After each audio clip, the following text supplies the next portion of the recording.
Australia urged to ramp up assistance to Hong Kong people amid mass pro-democracy arrests. New figures show just 3,000 Hong Kong residents have benefited from visa concessions granted by the Morrison government 6 months ago. The Australian government is facing fresh calls to offer increased assistance to the people of Hong Kong, with just 3,000 having benefited from visa concessions granted 6 months ago. The push for Australia to do more comes after Hong Kong police arrested more than 50 people, including pro-democracy politicians and campaigners, in early morning raids on Wednesday.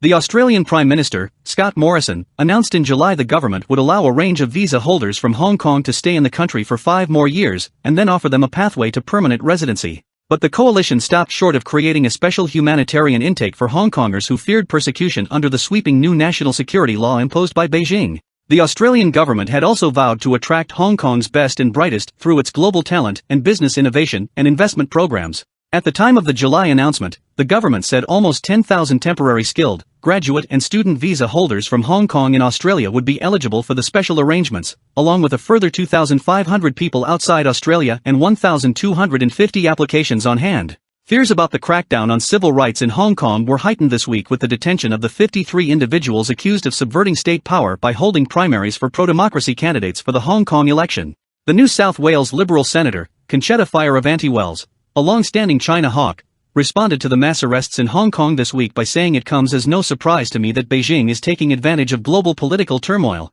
Fierravanti-Wells called on the Australian government and its security agencies to protect people living in Australia who may be vulnerable to pressure because of their relatives in Hong Kong. I am most concerned that the communist regime will bring pressure to bear on Australians of Chinese heritage, more particularly those with extended families in Hong Kong, she told Guardian Australia. Our government needs to ensure their democratic rights are safeguarded. Our security agencies have a great deal of work to do. The Australian Greens called on the Morrison government to, at an absolute minimum, and as a first step, grant permanent protection for all Hong Kongers who currently reside in Australia. The Victorian Greens senator said Australia needed to offer a pathway to permanent residency, with access to all of the social security that Australia has to offer, including access to Medicare, a right to work, and income support.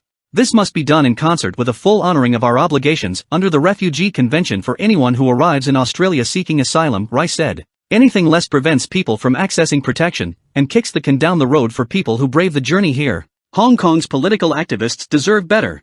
The comments follow calls from South Australian Independent Senator Rex Patrick for the Morrison government to widen its immigration criteria to increase the eligibility of Hong Kong residents to migrate to Australia, as soon as COVID entry limits are eased. China's demolition of democracy, human rights and the rule of law in Hong Kong is accelerating, Patrick said.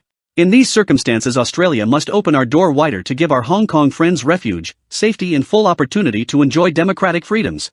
The Foreign Minister, Morrison, on Wednesday issued a cautious statement in which she said Australia was concerned by reports of the arrests, renewing concern that the national security law is eroding Hong Kong's autonomy, democratic principles and rule of law. With relations between China and Australia already strained, any further offers to Hong Kong would likely attract further ire from Beijing. In July, China accused Australia of gross interference for its visa offer and for suspending an extradition treaty with Hong Kong.